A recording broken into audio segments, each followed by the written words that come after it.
ഇന്നത്തെ നമ്മുടെ പരിപാടി എന്താണെന്നറിയോ? ഇച്ചിരി ക്യാബേജ് തോരൻ വെക്കാൻ പോവാം. ആദ്യം തന്നെ ക്യാബേജ് ഞാൻ ചെറുതായിട്ട് ഇങ്ങനെ അരിഞ്ഞു വെച്ചിട്ടുണ്ട്. അതിനകത്തോട്ട് ഇതാ കുറച്ച് ഉപ്പിട്ട് കൊടുക്കുവാണേ. ഇങ്ങനെ നല്ല പോലെ ഇതിൻ്റെ ഒരു മണവും അങ്ങനത്തെ ഒന്നും ഉണ്ടാവില്ല. ഇങ്ങനെ ഒന്ന് ഉപ്പിട്ട് പിഴിഞ്ഞെടുത്തിട്ടുണ്ടെങ്കിലേ കണ്ട ഒരു ക്യാബേജിനകത്ത് നിന്ന് ഇറങ്ങിയ വെള്ളം കണ്ടോ? നമ്മൾ പിഴിഞ്ഞ് എടുത്തു വെച്ചിട്ടുണ്ട്. സ്റ്റൗവൊക്കെ നേരത്തെ കത്തിച്ച് വെച്ചേക്കുക. ആ പിഴിയുന്ന സമയം കൊണ്ട് നമ്മുടെ ചട്ടിയും ചൂടാവും. ഉഴുന്നുപരിപ്പ് ആദ്യം ഇട്ട് കൊടുക്കുന്നത്, കുറച്ച് കടുക് ഇട്ട് കൊടുക്കണേ. ഇന്നും നല്ലപോലെ ചുമന്ന് വന്നപ്പം നല്ല ഒരു പിടുത്തം കരിവേപ്പില കിട്ടേ. ഇനി നമ്മൾ അതിനകത്തോട്ട് ആവശ്യമുള്ള തേങ്ങാപ്പീര, കുറച്ച് മഞ്ഞൾപ്പൊടി,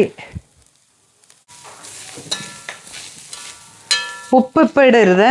ഉപ്പ് നമ്മൾ ഇതിനകത്ത് പിഴിഞ്ഞിട്ടുണ്ട്, ആവശ്യമുണ്ടെങ്കിൽ ഇട്ടാൽ മതി. ഇനി ക്യാരറ്റ്, പച്ചമുളക്, ഒരു കുഞ്ഞ് കഷ്ണം ഇഞ്ചി. ഇനി നമുക്കിതിലേക്ക്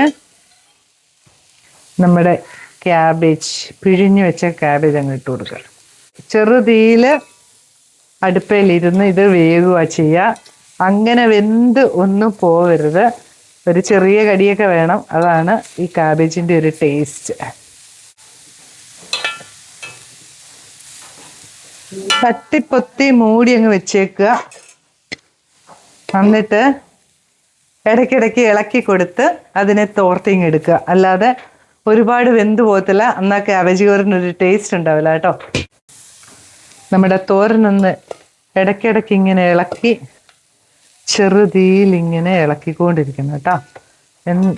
നല്ല എന്താ പറയുക, ക്യാബേജിൻ്റെ യാതൊരുവിധ ചൊവയോ അല്ലെങ്കിൽ ഈ ചൊവയോ ഇഷ്ടമില്ലാത്തവരാണെങ്കിലും ഒക്കെ ഇങ്ങനെയൊന്നും ഉണ്ടാക്കിയാൽ അടിപൊളിയായിരിക്കും കേട്ടോ. അടിപൊളി ടേസ്റ്റാവും. സ്റ്റൗ ഒക്കെ ഓഫ് ചെയ്തേ. നമ്മുടെ പൊതിച്ചോറൊക്കെ റെഡി ആയിട്ടുണ്ട്. ഇതിപ്പം നിങ്ങളെ കാണിക്കാനായിട്ട് ഞാൻ ചെയ്യുന്നതല്ല കേട്ടോ. കാര്യം വെച്ചാൽ ഇതിപ്പം DYFIയുടെ ഏരിയ കമ്മിറ്റി അംഗങ്ങൾ കൊടുക്കുന്നതാണ്. നമുക്ക് ജാതിയോ മതമോ രാഷ്ട്രീയമോ ഒന്നുമില്ല. ഒരു മനുഷ്യന് ഒരു പൊതിച്ചോറ് കൊടുക്കുക എന്നുള്ളത് നമ്മുടെ സന്തോഷമല്ലേ. അപ്പോൾ ഇങ്ങനെ ഒരു വീഡിയോ ചെയ്യുമ്പോഴത്തേനും നിങ്ങൾക്കും ഇതുപോലെ അവസരങ്ങൾ വരുമ്പോൾ ഒരു പൊതിച്ചോറെങ്കിലും നിങ്ങൾ കൊടുക്കാൻ ശ്രമിക്കണം കേട്ടോ.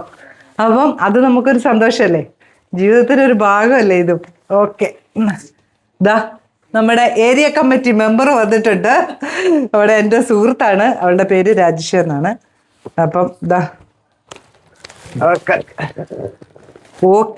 അപ്പം പോയിട്ട് വരൂ.